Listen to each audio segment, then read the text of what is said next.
You, John Fitzgerald Kennedy, do solemnly swear I, John Fitzgerald Kennedy, do solemnly swear that you will faithfully execute the office of President of the United States that I will faithfully execute the office of President of the United States and will, to the best of your ability, and will, to the best of my ability, preserve, protect, and defend the Constitution of the United States. preserve, protect, and defend the Constitution of the United States. So help you God. So help me God.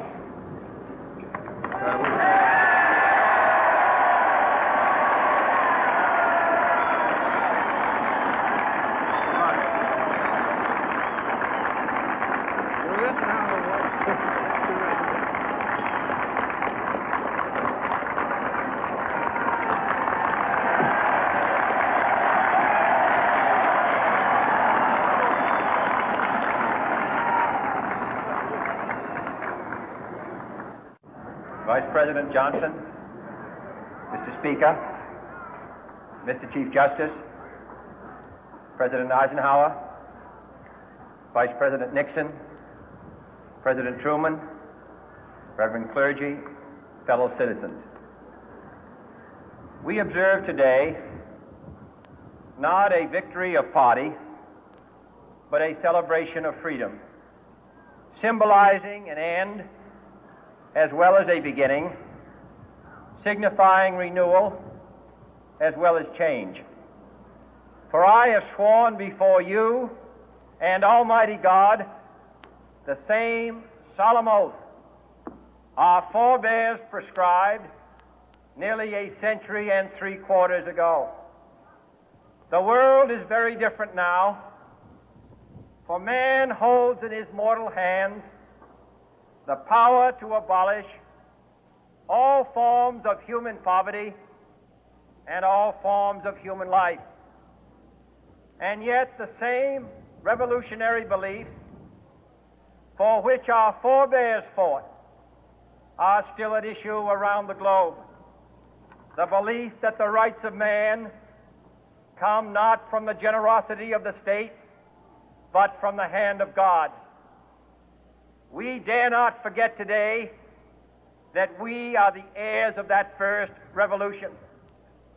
Let the word go forth from this time and place to friend and foe alike that the torch has been passed to a new generation of Americans born in this century, tempered by war, disciplined by a hard and bitter peace, proud of our ancient heritage, and unwilling to witness or permit the slow undoing of those human rights to which this nation has always been committed and to which we are committed today at home and around the world.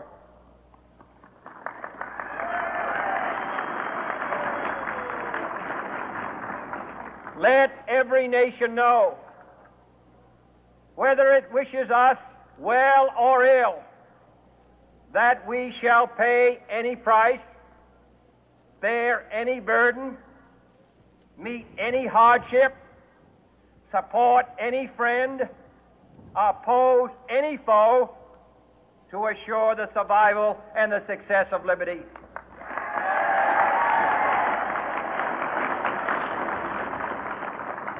This much we pledge and more. To those old allies whose cultural and spiritual origins we share, we pledge the loyalty of faithful friends. United, there is little we cannot do in a host of cooperative ventures. Divided, there is little we can do, for we dare not meet a powerful challenge at odds and split asunder. To those new states whom we welcome to the ranks of the free, we pledge our word that one form of colonial control shall not have passed away merely to be replaced by a far more iron tyranny. We shall not always expect to find them supporting our view, but we shall always hope to find them strongly supporting their own freedom, and to remember that in the past, those who foolishly sought power by riding the back of the tiger ended up inside.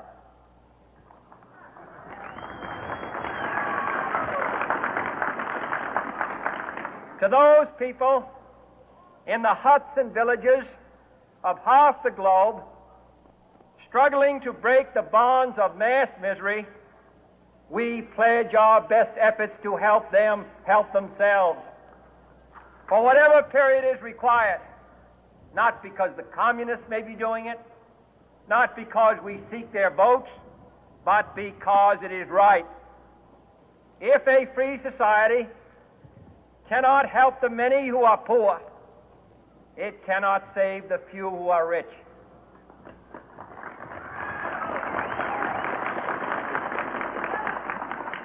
To our sister republics south of our border, we offer a special pledge to convert our good words into good deeds, in a new alliance for progress, to assist free men and free governments in casting off the chains of poverty.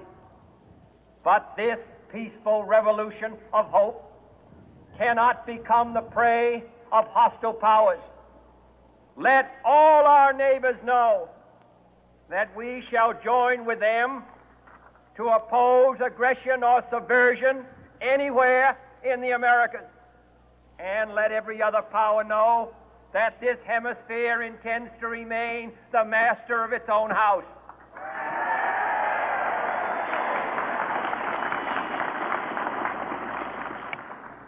To that World Assembly of Sovereign States, the United Nations, our last best hope, in an age where the instruments of war have far outpaced the instruments of peace, we renew our pledge of support to prevent it from becoming merely a forum for invective, to strengthen its shield of the new and the weak, and to enlarge the area in which its writ may run.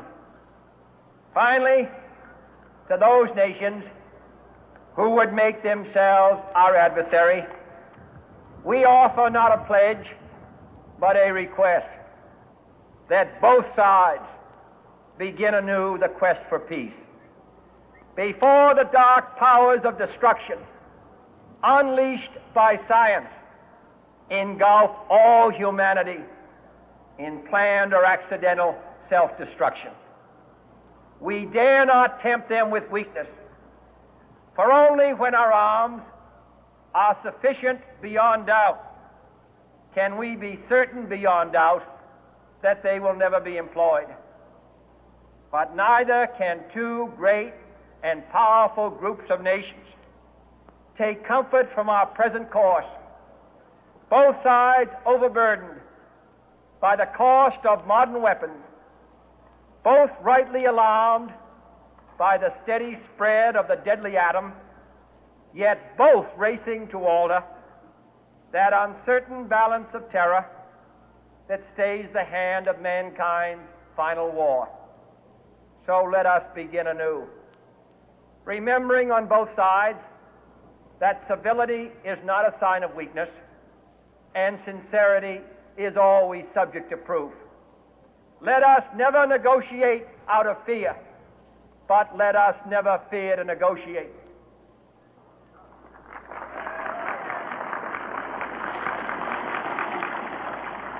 Let both sides explore what problems unite us, instead of belaboring those problems which divide us. Let both sides, for the first time, formulate serious and precise proposals for the inspection and control of arms, and bring the absolute power to destroy other nations under the absolute control of all nations.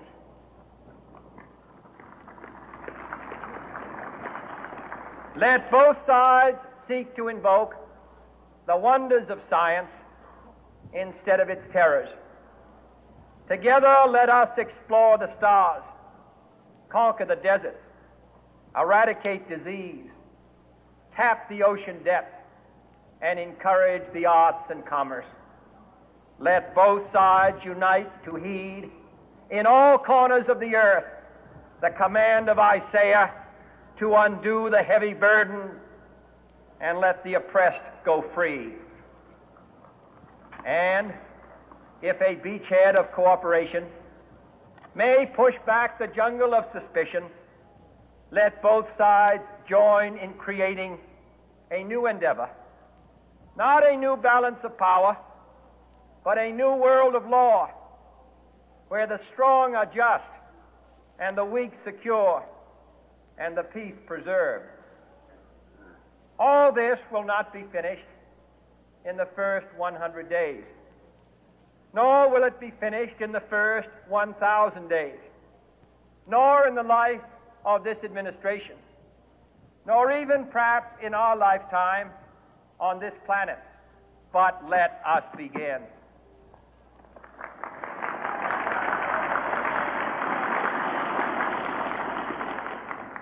In your hands, my fellow citizens, more than mine, will rest the final success or failure of our course. Since this country was founded, each generation of Americans has been summoned to give testimony to its national loyalty. The graves of young Americans who answered the call to service surround the globe. Now the trumpet summons us again, not as a call to bear arms, though arms we need, not as a call to battle, though in battle we are, but a call to bear the burden of a long twilight struggle, year in and year out, rejoicing in hope, patient in tribulation, a struggle against the common enemies of man, tyranny, poverty, disease, and war itself. Can we forge against these enemies a grand and global alliance, north and south, east and west, that can assure a more fruitful life for all mankind? Will you join in that historic effort?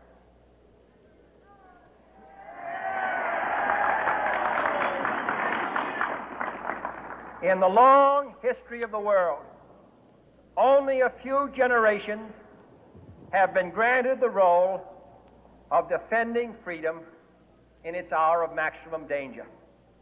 I do not shrink from this responsibility. I welcome it.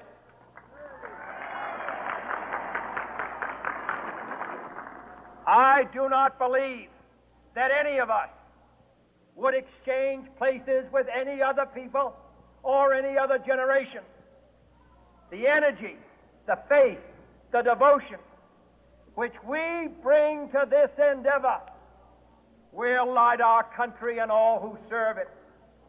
And the glow from that fire can truly light the world. And so, my fellow Americans, ask not what your country can do for you, ask what you can do for your country.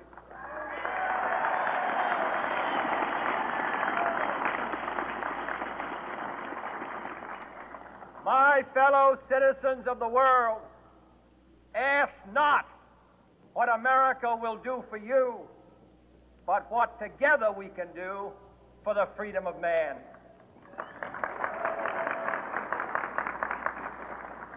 Finally, whether you are citizens of America or citizens of the world, ask of us here the same high standards of strength and sacrifice which we ask of you.